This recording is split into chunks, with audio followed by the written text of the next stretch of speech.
Hello दोस्तों, welcome back to my YouTube channel quick pharma. तो कैसे हैं आप लोग? आई होप आप लोग बहुत ही अच्छे होंगे। तो आज की वीडियो में हम पढ़ने वाले हैं अपने कुछ पेंडिंग टॉपिक्स के, जो कि हमारा सब्जेक्ट चल रहा था human anatomy in B pharmacy second semester, जिसमें हमारी यूनिट फर्स्ट का चैप्टर सेकेंड चल रहा था। अब जैसे कि आप लोग को पता है कि हमारे HAP सेकेंड में हमारी unit 1, unit 2, unit 3, unit 4 already complete हो चुकी हैं। ये हमारी यूनिट 1 का चैप्टर 2 एक रह गया था, जिसको हम मतलब कि 2 पार्ट्स में कवर करने वाले थे। तो एक पार्ट हमारा ऑलरेडी कंप्लीट हो चुका है और आज जो हमारा एक पार्ट और बचा है, पार्ट 2, वो भी आज हमारी इस वीडियो में कंप्लीट हो जाएगा। उसके बाद हमारी जो यूनिट फर्स्ट होगी एकदम अच्छे से कंप्लीट हो जाएगी। ठीक है, तो अगर आप लोगों ने प्रीवियस वीडियो लेक्चर्स को नहीं देखा है तो प्लीज़ आप लोग चेकआउट कर लीजिएगा। वीडियो की लिंक आप लोग को डिस्क्रिप्शन बॉक्स मिल जाएगी, वहाँ से आप लोग सभी लिंक्स को देख सकते हैं, सभी वीडियोज़ को चेकआउट कर सकते हैं। बाकी इसके जो नोट्स वगैरह होंगे आप लोग को टेलीग्राम चैनल में मिल जाएंगे फ्रीली, वहाँ से आप लोग सभी नोट्स को डाउनलोड कर सकते हैं। तो जो हमारे कुछ पेंडिंग टॉपिक्स थे वो हमारे बच गए थे, उनको आज हम पार्ट 2 में कवर करने वाले हैं। तो हमने पार्ट 1 में कवर किया था meninges, ventricle of brain, cerebrospinal fluid. इन सब के बारे में हम ऑलरेडी कवर कर चुके हैं पार्ट 1 में, आप लोग देख लीजिएगा। एंड सेकेंड पार्ट में आज हम कवर करने वाले हैं structure and functions of brain, cerebral, brain stem and cerebellum and function of afferent and efferent tracts, reflex activity. ठीक है, तो इन सब के बारे में आज हम कवर करेंगे। चलिए यहाँ पे हम सबसे पहले बात करते हैं अपने मोस्ट इंपॉर्टेंट टॉपिक, जो कि हमारा होने वाला है ब्रेन। अब जैसे कि आप लोग को पता है कि हमारी बॉडी में सबसे ज़्यादा इंपॉर्टेंट कौन होता है? हमारा ब्रेन होता है, जो कि हमारी पूरी बॉडी को कंट्रोल एंड कोऑर्डिनेट करने का काम करता है। तो इसी के बारे में हम सबसे पहले बात करने वाले हैं। अब जो हमारा मतलब ब्रेन है, इसके अंदर हमारा पूरा नर्वस सिस्टम होता है। ठीक है, ये हमारा सबसे ज़्यादा इम्पॉर्टेंट रोल प्ले करता है हमारी बॉडी में, यानी हमारी पूरी बॉडी का सबसे इम्पॉर्टेंट ऑर्गन होता है हमारा ब्रेन। अब जैसे लोग कहते हैं कि हमारा मतलब दिमाग अलग काम कर रहा है और दिल अलग काम कर रहा है, यानी कि कुछ लोग दिमाग से सोच रहे हैं, कुछ लोग दिल से सोच रहे हैं। ऐसा कुछ भी नहीं होता है। जितनी भी चीज़ें होती हैं जो हमारी बॉडी में कंट्रोल हो रही होती हैं, वो सभी चीज़ों को हमारा कौन कंट्रोल करता है? हमारा ब्रेन, यानी कि नर्वस सिस्टम। ठीक है, हमारे ब्रेन पे ही हर चीज़ हमारी बॉडी में जो भी हो रहा है वो सारी चीज़ें हमारी डिपेंड होती है। हमारे ब्रेन में होता है हमारी ब्रेन में एक चीज़ पाई जाती है, जो कि होती है हाइपोथैलेमस। अब जो हमारा हाइपोथैलेमस है, जो भी हम सोच समझ रहे हैं या फिर जो भी कर रहे हैं, उस चीज़ को वो कंट्रोल करता है, यानी कि कंट्रोल एंड कोऑर्डिनेट करने का काम करता है कौन? हमारा हाइपोथैलेमस। तो अगर ब्रेन को देखा जाए तो brain is the organ of soft nervous system और tissue contain in the skull of vertebrae. यानी कि हमारा जो ब्रेन होता है वो काफ़ी ज़्यादा सॉफ्ट नर्वस सिस्टम होता है या फिर टिश्यू का होता है, बहुत ही ज़्यादा सॉफ्ट होता है, सॉफ्ट ऑर्गन है, जो कि हमारे स्कल में प्रेजेंट होता है, यानी कि स्कल के अंदर होता है। क्योंकि अगर ऐसे होगा, उसमें कोई मांस वगैरह, मतलब कि उसमें ना तो मांस वगैरह होती है, वो हमारा एक नर्वस सिस्टम है, टिश्यू का बना हुआ होता है। ठीक है, वो बहुत सारी टिश्यूज़ को यहाँ पे कंटेन करता है, उसमें कोई हड्डी वगैरह नहीं प्रेजेंट होती है, इसीलिए वो हमारे स्कल के अंदर होता है, स्कल ऑफ वर्टिब्रे के अंदर प्रेजेंट होता है। अब जैसे कि हमारा इस पर मतलब कोई बाइंडिंग वगैरह नहीं होगी, इस पर कोई लेयर नहीं होगी, ये हमारा पूरा ब्रेन है। ठीक है, तो अगर इस पर कोई लेयर्स वगैरह नहीं होगी तो ये हमारे उसके अंदर अगर नहीं प्रेजेंट होगा तो इसको मतलब ऐसे लेंगे, सिंपली हाथ में लेंगे तो ये एकदम बिखर सा जाएगा, मतलब कि ये टूट फूट जाएगा। तो इसीलिए हमारा एक इसके अंदर प्रेजेंट होता है स्कल। स्कल हमारी जो मतलब हड्डी होती है हमारे सबसे ऊपर, जब आप लोग सर को टच करेंगे जहाँ पे हमारे हेयर्स होते हैं, तो वो हमारे एक मतलब कि एक ठोस बनी होती है। ठीक है, तो वो हमारा क्या कहलाता है? स्कल वाला एरिया कहलाता है। और स्कल के अंदर क्या प्रेजेंट होती है? हमारी मेनिंजेस लेयर्स प्रेजेंट होती है। प्रीवियस वीडियो लेक्चर्स में मैंने अच्छे से पढ़ाया हुआ है, आप लोग देख लीजिएगा।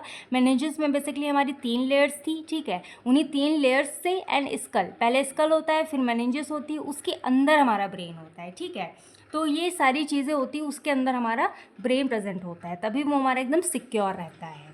तो हमारा जो ब्रेन होता है वो टोटली हमारे न्यूरॉन्स से ही मिलकर बना हुआ होता है, यानी कि नर्वस सिस्टम और टिश्यू से हमारा बना हुआ होता है। अब बात किया जाए तो ये हमारा एक सेंट्रल नर्वस सिस्टम का पूरा पार्ट होता है, CNS का पार्ट होता है, जो कि इसका मेन फंक्शन यही होता है कि हमारी पूरी ह्यूमन बॉडी को क्या करता है? कंट्रोल एंड कोऑर्डिनेट करने का काम करता है। यानी कि हमारी बॉडी में जितने भी फंक्शंस हो रहे हैं, जितने फंक्शंस परफॉर्म हो रहे हैं, उनको कंट्रोल एंड कोऑर्डिनेट करने का काम किसका होता है? हमारे सेंट्रल नर्वस सिस्टम, यानी हमारे ब्रेन का।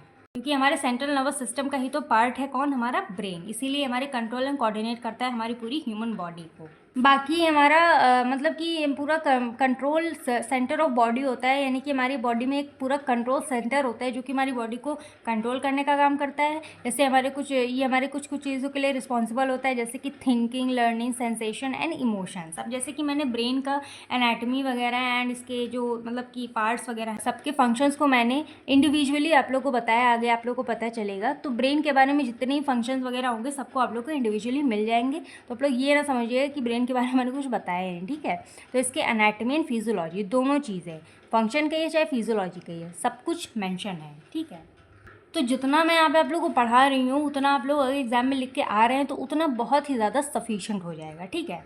तो बेसिकली हमारा जो ब्रेन होता है वो हमारा एक कंट्रोल सेंटर होता है हमारी बॉडी का, जो कि मेन चीज़ों के लिए रिस्पॉन्सिबल हो जाए, जैसे कि थिंकिंग, लर्निंग, जैसे सोचने समझने के लिए जो भी हम थिंक कर रहे हैं उसके लिए हमारा ये मतलब रिस्पॉन्सिबल होता है। लर्न करने के लिए, ऐसे आप लोग को एग्ज़ाम्स आते हैं तो आप लोग पढ़ते हैं, दिमाग से लर्न करते हैं उसको, तभी तो आप लोग के ब्रेन में रहता है, माइंड में रहता है, तभी आप लोग उसको एग्ज़ाम में लिख पाते हैं। तो लर्न करने की कैपेसिटी देता है आप लोगों को, उसके लिए रिस्पॉन्सिबल होता है। सेंसेशन, अब जैसे हमारी बॉडी में कोई भी सेंसेशन हो रही है, कुछ भी ठंडा गर्म हम लोग खा रहे हैं, उसको सेंस करने में भी हमारा ब्रेन हेल्प करता है। और इमोशंस के लिए भी हमारा रिस्पॉन्सिबल होता है, जैसे कि हम लोग कभी कभी क्या होता है ना कि कुछ चीज़ों में हम लोग सैड हो जाते हैं या फिर कुछ चीज़ें हमको याद आने लगती हैं, तो वो हमारे इमोशंस को रिकॉल करता है, ठीक है। तो हम काफ़ी चीज़ों में बहुत जल्दी खुश हो जाते हैं, बहुत जल्दी दुखी हो जाते हैं, तो वो हमारी कुछ इमोशंस कहलाते हैं। तो इस सब चीज़ों के लिए हमारा जो ब्रेन होता है वो रिस्पॉन्सिबल होता है। एंड जो हम लोग मूवमेंट वगैरह कर रहे हैं उसके लिए भी हमारा जो ब्रेन है वो सब चीज़ के लिए रिस्पॉन्सिबल होता है। तो एक तरीके से अगर देखा जाए इंटरनल ऑर्गन्स में, तो हमारा जो ब्रेन होता है ये हमारा एक लार्जेस्ट ऑर्गन होता है। वैसे तो हमारा लंग्स होता है, लेकिन फिर भी इसको हम कह सकते हैं कि जो हमारा ब्रेन है हमारी बॉडी का सबसे लार्जेस्ट ऑर्गन होता है, इंटरनल ऑर्गन। अब इसकी एनाटमी के बारे में बात करें तो इसका जो वेट होता है वो 1300 से 14 ग्राम का होता है, ठीक है।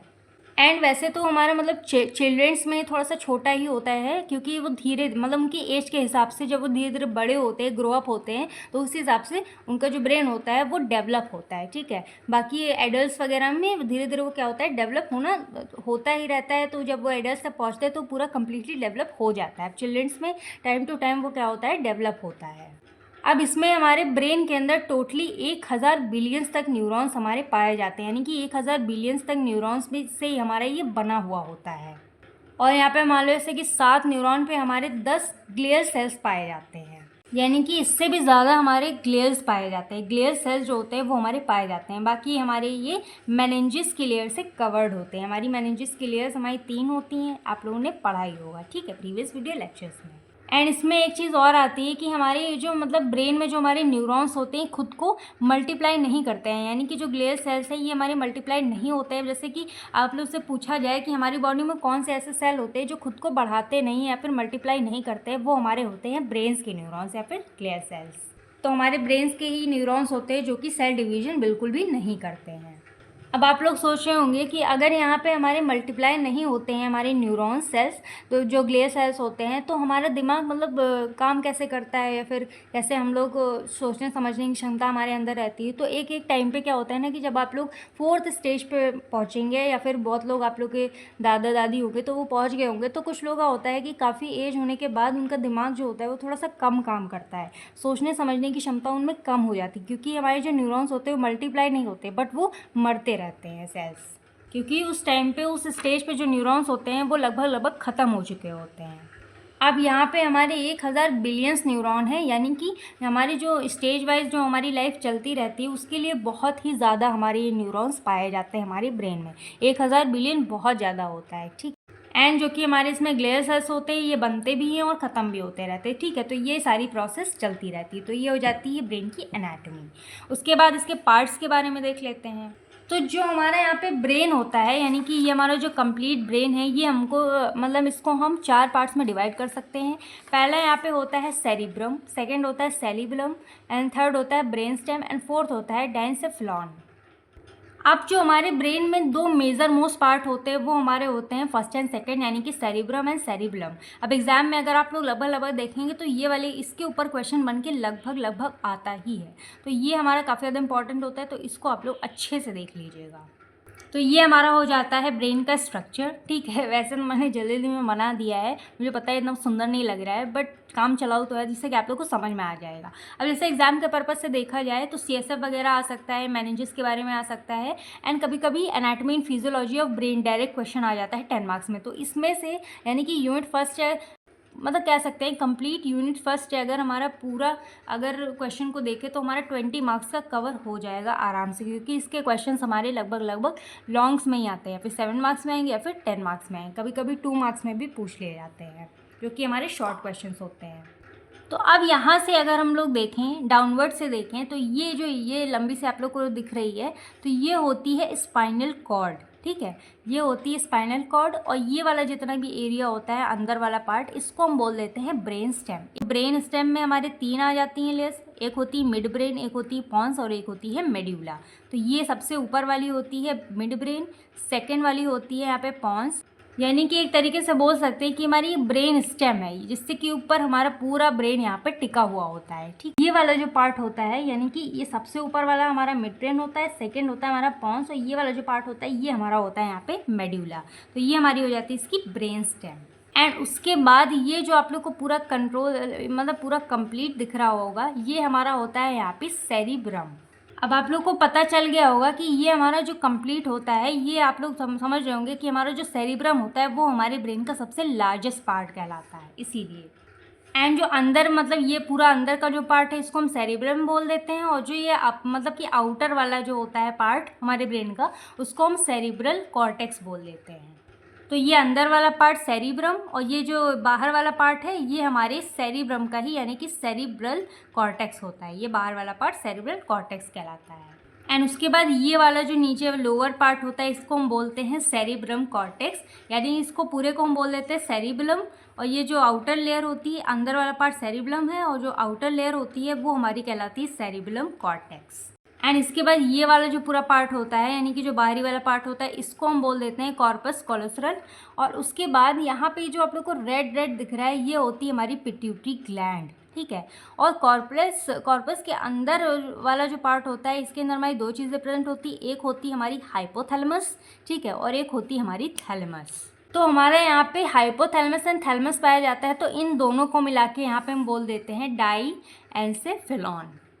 तो आप लोगों ने यहाँ पे मतलब 4 पार्ट्स देख लिए होंगे। तो ये हमारा हो जाता है सेरिबलम, और ये हमारा पूरा का पूरा हो जाता है सेरिब्रम, और ये वाला पार्ट हो जाता है ब्रेन स्टेम, और ये वाला पार्ट हमारा हाइपोथैलेमस एंड थैलेमस वाला पार्ट मिला के हमारा होता है डाईएन्सेफेलॉन। तो बेसिकली 4 बड़े बड़े पार्ट्स में हम यहाँ पे ब्रेन को डिवाइड कर सकते हैं, ठीक है। यहाँ पे हम एक एक करके सभी के बारे में बात कर लेते हैं, ठीक है। तो पहला हमारे यहाँ पे आ जाता है सेरिब्रम। तो हमारा जो सेरिब्रम होता है ये हमारे ब्रेन का सबसे लार्जेस्ट पार्ट होता है, और ये हमारे अपर पोर्शन में पाया जाता है। हमारे ब्रेन के अपर पोर्शन में आप लोग देख सकते हैं कि ये जो इसका अपर पोर्शन होता है, ये हमारा पूरा का पूरा जो पोर्शन होता है इसको हम सेरिब्रम कहते हैं। तो ये हमारे ब्रेन के अपर पोर्शन में पाया जाता है। एंड हमारी जो सेरिब्रम की आउटर मोस्ट लेयर होती है वो हमारी बनी होती है ग्रे मैटर से, और लगभग ये हमारी 2 से 4 mm हमारी ये थिक होती है। इसको यहाँ पे हम सेरिबलम कॉर्टेक्स बोल देते हैं। अब जैसे कि आप लोग को पता है कि ये जो अंदर वाला ये जो पूरा पार्ट होता है अपर पार्ट, इसको हम सेरिब्रम कहते हैं, और इसका जो आउटर लेयर होती है इसको हम सेरिब्रल कॉर्टेक्स बोल देते हैं। तो ये जो सेरिब्रल कॉर्टेक्स होती है ये हमारी बनी होती है किसकी, ग्रे मैटर की बनी होती है, जिसकी थिकनेस होती है 2 से 4 mm। अब चलिए यहाँ पे हम समझ लेते हैं कि हमारा grey matter and white matter क्या होता है। अब जैसे कि आप लोगों को पता है कि हमारा जो पूरा का पूरा ब्रेन होता है वो हमारे किससे बना होता है, न्यूरॉन से बना हुआ होता है। अब अगर यहाँ पे हम सिंपली न्यूरॉन का स्ट्रक्चर देखते हैं, तो ये जो इसका आगे वाला पार्ट होता है इसको हम बोल देते हैं सेल बॉडी, और जो बीच वाला पार्ट होता है इसको हम बोल देते हैं एक्सॉन। तो एक्सॉन के अंदर हमारा क्या प्रेजेंट होता है, माइलिन शीट प्रेजेंट होती है, एंड ये हमारे हो जाते हैं एक्सॉन टर्मिनल।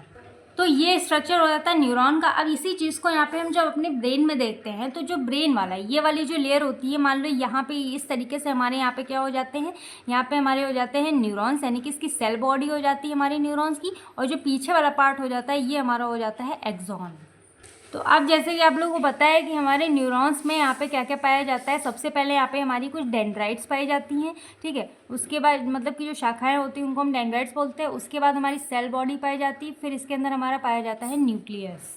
तो ये वाला जो पार्ट होता है, ये सारी चीज़ें प्रेजेंट होती है इसमें, इसीलिए हमारा थोड़ा सा डार्क पाया जाता है। अब जैसे कि हमारी ब्रेन में ये हमारे यहाँ पे जैसे सेल बॉडी होती है और यहाँ पे ये होती है हमारे क्या होते हैं, एक्सॉन्स होते हैं। तो ये यहाँ पे ये सेल बॉडी जो होती है थोड़ी सी डार्कर होती है, इसीलिए ये इसको हम यहाँ पे बोल देते हैं ग्रे मैटर, क्योंकि हमारे ब्रेन का जो आउटर मोस्ट लेयर होती है वो हमारे क्या होती है, ग्रे कलर की होती है, इसीलिए इसको कहा जाता है यहाँ पे ग्रे मैटर या फिर ग्रे कलर। अब वाइट मैटर क्या है, ग्रे मैटर तो आप लोग को पता चल गया कि हमारा जो यहाँ पे मतलब यहाँ पे जो सेल बॉडी होती है वो हमारी थोड़ी सी डार्क कलर में होती है, इसीलिए आगे पाई जाती है हमारी ब्रेन में, इसीलिए हमें थोड़ी सी ग्रे मतलब ग्रे मैटर इसको कहा जाता है। अब वाइट मैटर ये होता है कि मान लो ऐसे कि हमारे जो एक्सॉन वाला पीछे वाला पार्ट होता है, तो इसमें हमारी जो माइलिन शीट होती है, ठीक है, तो ये पूरा एरिया हमारा वाइट कलर का होता है, ठीक है। तो यहाँ पे जो सेल बॉडी के बाद ये जो हमारे यहाँ पे मतलब जो एक्सॉन होता है, माइलिन शीट होती है, ये हमारी पाई जाती है वाइट कलर की, इसीलिए इसको यहाँ पे हम वाइट मैटर बोल देते हैं। तो ये थोड़ी सी मतलब चमकती है, शाइन करती है, इसीलिए इसको यहाँ पे हम वाइट मैटर बोल देते हैं। तो अब आप लोगों को आई होप समझ में आ गया होगा कि हमारा grey matter and white matter क्या होता है। आगे वाला हिस्सा थोड़ा सा डार्कर होता है, इसीलिए ये हमारा ग्रे मैटर कहलाता है सेल बॉडी वाला। जो पीछे वाला टर्मिनल वाला मतलब कि जो पीछे वाला हिस्सा होता है एक्सॉन वाला, माइलिन शीट वाला, वो हमारा थोड़ा सा वाइट कहलाता है, क्योंकि हमारा थोड़ा सा शाइन करता है, वो थोड़ा सा ट्रांसपेरेंट टाइप होता है, इसीलिए वो हमारा क्या कहलाता है, वाइट मैटर कहलाता है, ठीक है। तो यही चीज़ यहाँ पे भी लिखी हुई है कि जो हमारा मतलब कि सेरिब्रम का जो आउटर मोस्ट लेयर होती है उसको हम सेरिब्रल कॉर्टेक्स कहते हैं, जो कि हमारी ग्रे मैटर की बनी हुई होती है। उसकी थिकनेस 2 से 4 mm होती है, ठीक है।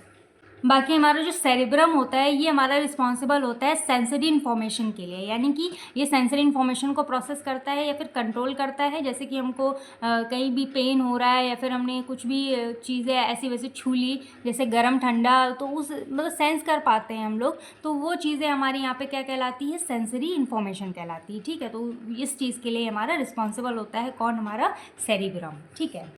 बाकी हमारे जैसे कि और चीज़ों के लिए भी रिस्पॉन्सिबल होता है, जैसे कि हमारी मूवमेंट को कंट्रोल करता है, थॉट्स वगैरह जो हम लोग सोचते हैं समझते हैं, ठीक है, थॉट्स, परसेप्शन एंड बिहेवियर, जो हमारा बिहेवियर होता है उन सारी चीज़ों को ये हमारा कंट्रोल करता है कौन, हमारा सेरिब्रम, सेरिब्रम।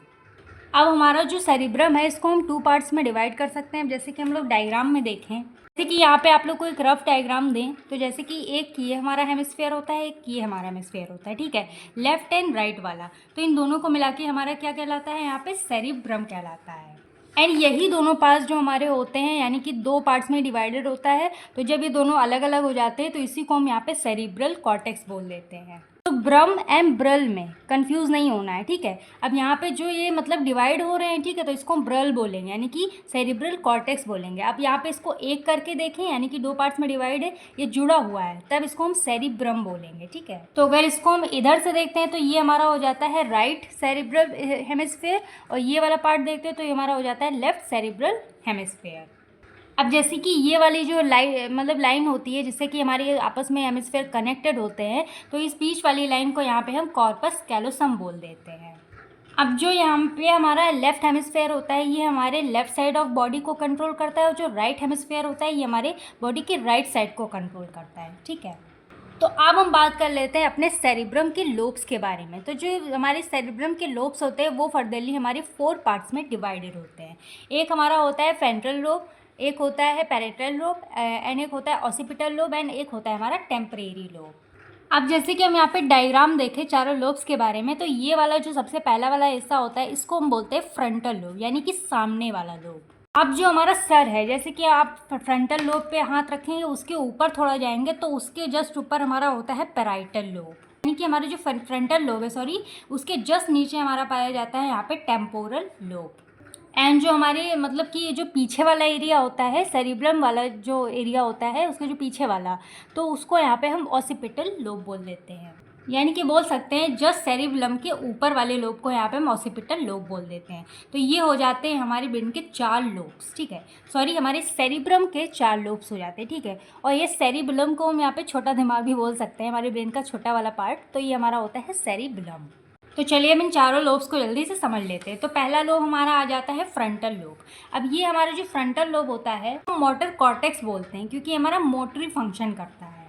अब मोटरी एंड सेंसरी में कंफ्यूज नहीं होना चाहिए, क्योंकि मोटरी फंक्शन वो होते हैं यानी कि जो हमारे ब्रेन से इंफॉर्मेशन आ रही होती है, ठीक है। और सेंसरी फंक्शन वो मतलब सेंसरी फंक्शंस वो होते हैं या फिर सेंसरी कॉर्टेक्स वो होते हैं जिससे कि जैसे हमने कभी गर्म पतीला छू लिया तो हमने यहाँ पे मतलब जो हमारे न्यूरॉन्स होते हैं उस चीज़ को सेंस कर लेते हैं कि ये जो भगोना है वो गर्म है, और इन्फॉर्मेशन को हमारे कहाँ भेज देते हैं, CNS वाले पार्ट में भेज देते हैं। फिर वहाँ पे जो हमारा ब्रेन होता है उस चीज़ को क्या करता है, नर्वस सिस्टम वहाँ पे सेंस करता है। फिर मोटर न्यूरॉन्स के थ्रू वो हमारा क्या करता है, इन्फॉर्मेशन को ब्रेन से हमारे मतलब कि भेजता है, और मतलब कि बताता है कि उस टाइम पे या आप अपना हाथ हटा लीजिए, आपका हाथ चल सकता है, ठीक है। तो मोटर एंड सेंसरी फंक्शंस में ये अंतर होता है। तो फ्रंटल लोब हमारा बेसिकली मोटर फंक्शंस के लिए रिस्पॉन्सिबल होता है, जो कि मोटर फंक्शंस को कंट्रोल करता है, जो जिससे कि जो इन्फॉर्मेशन हमारे ब्रेन से आ रही होती है, जैसे कि हमारी personality, speech, movement, emotions and problem solving जैसे कुछ फंक्शंस होते हैं, उन चीज़ों को ये हमारे कंट्रोल करता है। जैसे हमारे मूवमेंट वगैरह है, जो हम इमोशंस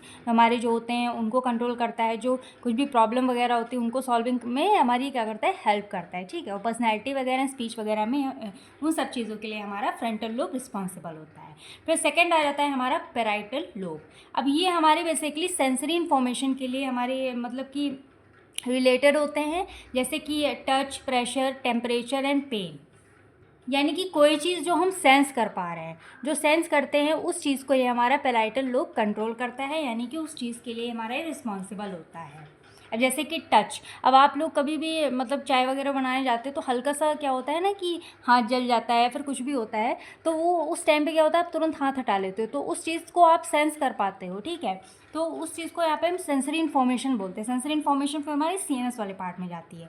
अब प्रेशर, अब कोई चीज़ आपके ऊपर आ रही है तो उस चीज़ को प्रेशर आप फील करते हैं, उस चीज़ को क्या करते हैं, सेंस करते हैं, फिर तुरंत वहाँ से आप लोग हट जाते हैं। टेम्परेचर, अब जैसे कि इस टाइम बहुत ज़्यादा गर्मी हो रही है, तो अगर बाहर निकलते हैं आप लोगों को तो पता चल रहा है कि हाँ धूप बहुत तेज़ है, उस टेम्परेचर को आप लोग उस क्या कर पा रहे हैं, सेंस कर पा रहे हैं। पेन, अब जैसे कि आप लोग को चोट लगती है तो आप लोग को सेंस होता है ना कि हाँ हमको चोट लग गई है, मुझे दर्द हो रहा है, तो उस चीज़ को कहाँ मतलब कि आप लोग सेंस करते हैं कि हाँ ये चीज़ें हमारे साथ हो रही हैं। तो ये हमारी सारी चीज़ों को कंट्रोल कौन करता है, हमारा पैराइटल लोब, जो कि हमारे सेंसरी इन्फॉर्मेशन के थ्रू हमारे CNS में जाती हैं, ठीक है। तो ये बेसिकली हमारी सेंसरी कॉर्टेक्स के लिए रिस्पॉन्सिबल होता है। फिर थर्ड हमारा आ जाता है ऑसिपिटल लोब्स। तो जो ऑसिपिटल लोब है ये बेसिकली हमारे देखने की क्षमता को कंट्रोल करता है, यानी कि जो विजुअलाइजेशन होती है उस चीज़ को, ये हमारे विजुअल कॉर्टेक्स भी कहलाता है, उस चीज़ के लिए हमारा ये रिस्पॉन्सिबल होता है। फिर हमारा आ जाता है टेम्पररी लोब। अब ये जैसे कि हमारे हियरिंग एंड स्मेल इन चीज़ को कंट्रोल करता है, जैसे जो हम सुन रहे हैं, जो हम स्मेल कर पा रहे हैं, उस चीज़ को ये कंट्रोल करता है। इसको हम ऑडिटरी कॉर्टेक्स भी बोल देते हैं। तो ये हो जाते हैं हमारे सेरिब्रम के लोब्स के बारे में। आई होप आप लोग को समझ में आ गया होगा। तो इस तरीके से आई होप आप लोगों को समझ में आ गया होगा कि जो हमारा सेरिब्रम है, फिर सेरिब्रल कॉर्टेक्स है, ये हमारा कितना ज़्यादा इंपॉर्टेंट रोल प्ले करता है हमारे ब्रेन में, ठीक है। अब यहाँ पे हम इसके फंक्शंस के बारे में देख लेते हैं, चलिए कि ये हमारे क्या क्या फंक्शंस को परफॉर्म करता है। तो सेरिब्रम के फंक्शंस को देखें तो ये हमारे बेसिकली वॉलेंट्री मूवमेंट को कंट्रोल करता है, हमारे जैसे कि सेंसरी फंक्शंस को, जैसे perception, pain, temperature, touch, pressure, hearing, जो कुछ हमने वहाँ पे मतलब लोब्स में पढ़े हैं वो सारी चीज़ों को हमारे क्या करता है, कंट्रोल करने का काम करता है। And intelligence and speech, memory, learning, इन सारी चीज़ों को ये हमारे कंट्रोल करने का काम करता है। तो ये हो जाते हैं इसके कुछ फंक्शंस के बारे में। तो चलिए अब हम बात कर लेते हैं सेकेंड पार्ट के बारे में, जो कि हमारा आ जाता है सेरिब्लम। तो आप लोगों ने यहाँ पे देख लिया कि जो सबसे लार्जेस्ट वाला हमारा कौन सा था, हमारा सेरिब्रम था। अब उसके बाद हमारा यहाँ पे आ जाता है सेरिब्लम, जो कि हमारे ब्रेन का छोटा वाला पार्ट होता है, ठीक है। तो ये इसको हम छोटा दिमाग भी बोल सकते हैं। तो हमारे इसी के बारे में चलिए हम डिस्कस कर लेते हैं। और हमारा जो सेरिब्लम होता है ये भी हमारे दो लार्जेस्ट पार्ट में हमारा क्या होता है, डिवाइडेड होता है, ठीक है। ये आप लोग देख सकते हैं, ये भी हमारे दो लार्जेस्ट पार्ट में डिवाइडेड होता है। एंड ये हमारे दिमाग के लिए सबसे ज़्यादा वाइटल पार्ट होता है, जो कि हमारा कहाँ पे लोकेटेड होता है, बेस ऑफ द ब्रेन। जो हमारे ब्रेन का बेस होता है वहाँ पे हमारा ये प्रेजेंट होता है, ठीक है।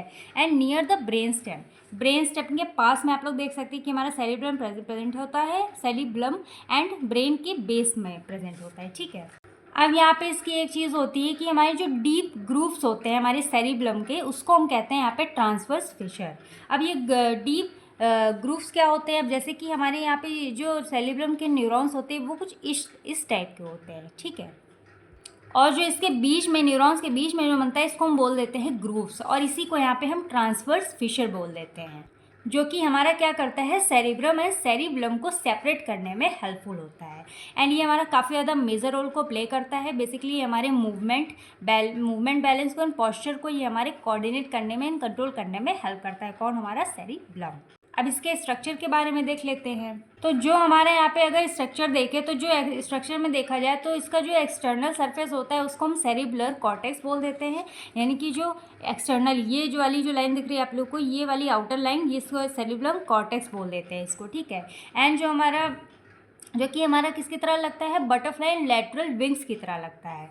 Lobes called cerebral hemisphere. अब यहाँ पे इसको हम सेरिब्रल कॉर्टेक्स क्यों बोलते हैं, क्योंकि हमारा ये ग्रे मतलब कि ग्रे मैटर से बना होता है, इसीलिए सेरिब्रल कॉर्टेक्स बोल देते हैं। और ये जो अंदर वाला पार्ट होता है ये हमारा वाइट से बना होता है, इसीलिए इसको हम सेरिब्रम बोल देते हैं। एंड ये हमारा कनेक्ट होता है नैरो पोर्शन से, जिसको हम वर्मिस बोल देते हैं, ठीक है। एंड ये बेसिकली हमारे 10% वेट को कंटेन करता है एंटायर ऑफ ब्रेन, यानी कि हमारे पूरे ब्रेन में 10% को कंटेन करता है। इसमें हमारी 50% ऑफ न्यूरॉन्स प्रेजेंट होते हैं, also known as little brain. इसको हम सेकेंड लिटिल ब्रेन भी बोल सकते हैं, ठीक है। दिमाग का हमारा छोटा दिमाग भी इसको हम कह सकते हैं। अब ये हमारे किन किन चीज़ों को मेनली कंसिस्ट करता है, तो पहला हमारा आ जाता है सेरिब्रल कॉर्टेक्स, जिसको हम आउटर लेयर यानी कि जो हमारे ग्रे मैटर की बनी होती है इसको हम सेरिब्रल कॉर्टेक्स या फिर सेरिब्रम कॉर्टेक्स बोल सकते हैं। एंड जो हमारी इनर लेयर होती है इसको हम सेरिब्रल न्यूक्लियाई, यानी कि सेरिब्लम को हम यहाँ पे सेरिब्रल न्यूक्लियाई भी बोल सकते हैं, यानी कि जो व्हाइट मैटर से हमारी बनी होती है इसको हम इनर लेयर बोलते हैं, फिर सेरिब्रल न्यूक्लियाई बोल सकते हैं या फिर सेरिब्लम भी बोल सकते हैं, ठीक है। बाकी हमारे सेरिब्रल पेंडिकल्स होते हैं, इसमें हमारे जो parts which connects a brain stem. अब ये हमारे जो सेरिब्रल पेंडिकल्स होते हैं ये हमारे क्या करते हैं, ब्रेन स्टेम के पार्ट को हमारी क्या करते हैं, कनेक्ट करके रखते हैं। ये जो ब्रेन स्टेम के पार्ट्स होते हैं उनको आपस में कनेक्ट करके रखते हैं। अब इसके हम फंक्शंस के बारे में देखिए तो जो हमारा सेरिब्लम होता है ये बेसिकली हमारे मूवमेंट, बैलेंस एंड पोस्चर को रेगुलेट करने का काम करता है। जो हमारी लर्निंग एंड मेमोरी की कैपेसिटी होती है उसको कंट्रोल करता है, कोऑर्डिनेट करता है। कॉग्निटिव फंक्शंस को कंट्रोल करता है, अब जैसे कि contributes to attention, language processing and spatial awareness वगैरह, ये जो लैंग्वेज वगैरह है उन सारी चीज़ों को कंट्रीब्यूट एंड कंट्रोल करता है। बाकी हमारे इमोशंस वगैरह हैं जैसे such as fear and pleasure, वैसे कि हमको कभी कभी डर वगैरह लगता है किसी चीज़ से, तो उस चीज़ को भी हमारा एक कंट्रोल करने का काम करता है। तो ये हो जाता है हमारे सेरिब्लम के बारे में। आई होप आप लोग को समझ में आ गया होगा। अब हम बात कर लेते हैं थर्ड पार्ट, जो कि हमारा यहाँ पे आ जाता है ब्रेन, जो कि हमारा आ जाता है यहाँ पे ब्रेन स्टेम। हमारे यहाँ पे ब्रेन स्टेम होता है, ये हमारे ब्रेन का सबसे लोअर पार्ट होता है, जैसे कि आप लोग यहाँ देख सकते हैं ब्रेन स्टेम। ये जो इसका जो ब्रेन का लोअर पार्ट होता है इसको यहाँ पे हम ब्रेन स्टेम बोल देते हैं, जो कि हमारे cerebrum and cerebellum with spinal cord, यानी कि ये हमारी तीनों चीज़ों से कनेक्ट होता है। सेरिब्रम से भी कनेक्ट होता है, सेरिब्लम से भी कनेक्ट होता है, और जो स्पाइनल कॉर्ड होती है उससे भी हमारा ये कनेक्ट होता है। तो ये तीन चीज़ों से हमारे क्या होते हैं, बेसिकली कनेक्ट होते हैं। एंड ये हमारे रिस्पॉन्सिबल होते हैं कुछ फंक्शंस के लिए, जैसे कि हमारे कंट्रोल करते हैं many of our automatic functions. जो हमारे कुछ ऑटोमेटिक फंक्शंस होते हैं जो हमारे कंट्रोल में नहीं होते हैं, यानी कि जिनको हम कंट्रोल नहीं कर सकते हैं, वो हमारे ऑटोमेटिक चलते ही रहते हैं, जैसे कि ब्रीदिंग है, हार्ट रेट है, ब्लड प्रेशर है, तो ये हमारी बॉडी में कंटिन्यू चलते रहते हैं। मतलब कि ये ऑटोमेटिक है, इनको हम मतलब अपने तरीके से इनको हम कंट्रोल नहीं कर सकते। तो इन फंक्शंस के लिए हमारा ब्रेन स्टेम रिस्पॉन्सिबल होता है। एंड ये बेसिकली हमारे तीन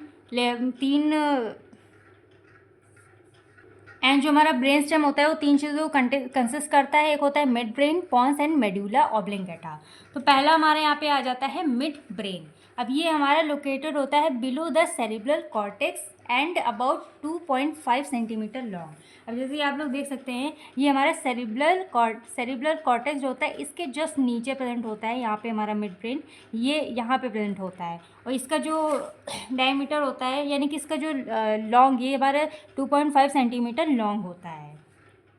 एंड ये बेसिकली हमारे सबसे स्मॉलेस्ट पोर्शन होता है हमारे ब्रेन का, और ये रिस्पॉन्सिबल होता है हमारे मूवमेंट एंड हियरिंग रिफ्लेक्स के लिए, ठीक है। फिर हमारा आ जाता है पॉन्स, तो ये हमारा एज ए ब्रिज की तरह एक्ट करता है, और ये हमारा कनेक्ट होता है किससे, सेरिब्लम से कनेक्ट होता है to the rest of the brain. यानी कि आप देख सकते हैं यहाँ पे ये हमारा जो पॉन्स होता है ये हमारा कनेक्टेड होता है सेरिब्लम से, ये सेरिब्लम होता है इसी से जस्ट हमारे ये कनेक्टेड होता है।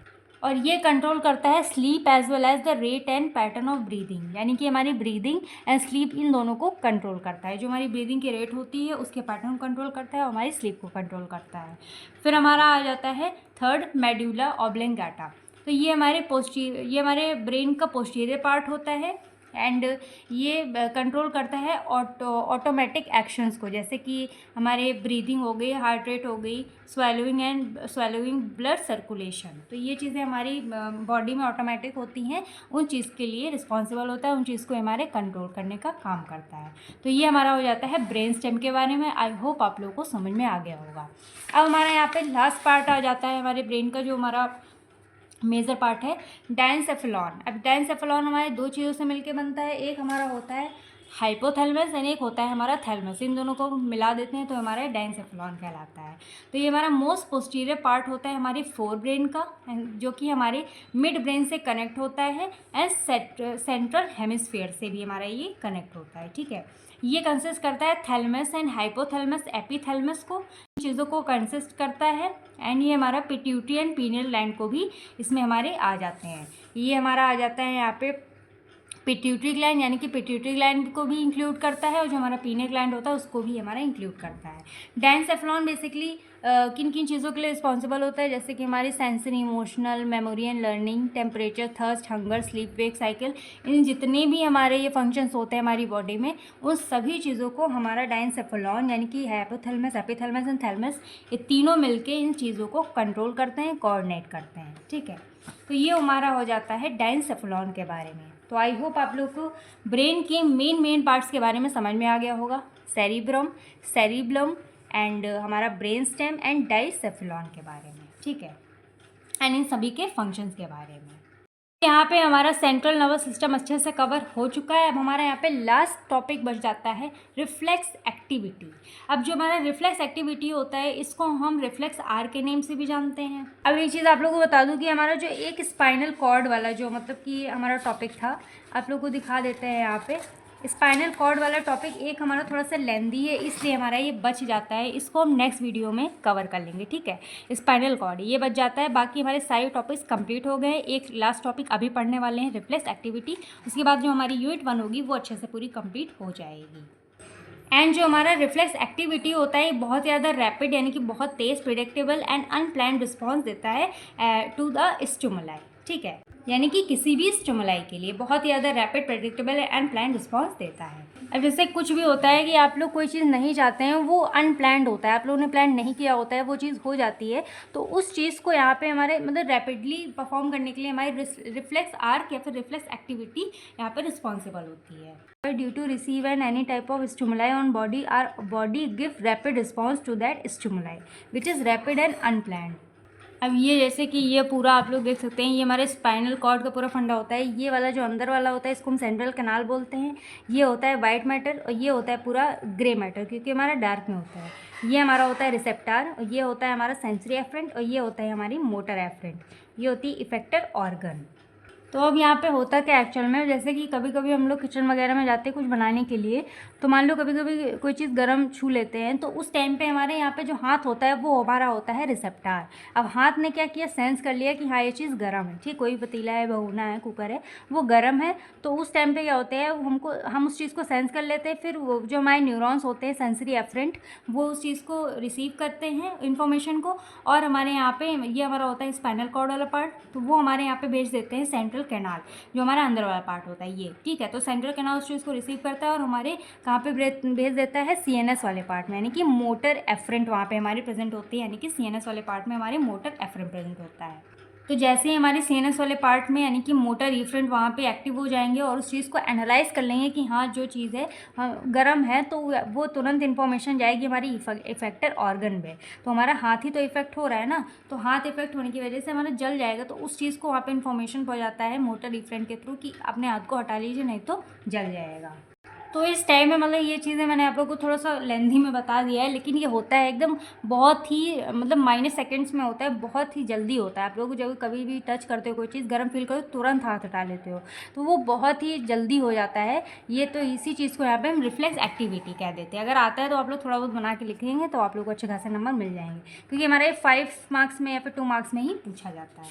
तो आई होप आप लोग को वीडियो अच्छी लगी होगी और आप लोगों को पूरा का पूरा कंप्लीट सेंट्रल नर्वस सिस्टम के बारे में समझ में आ गया होगा। ठीक है, अगर आप लोगों को कोई भी डाउट होता है इस वीडियो से रिलेटेड तो आप लोग कमेंट सेक्शन में पूछ सकते हैं। मिलते हैं हम नेक्स्ट वीडियो में नेक्स्ट टॉपिक्स के साथ। तब तक के लिए do like share comment and subscribe to my YouTube channel quick pharma.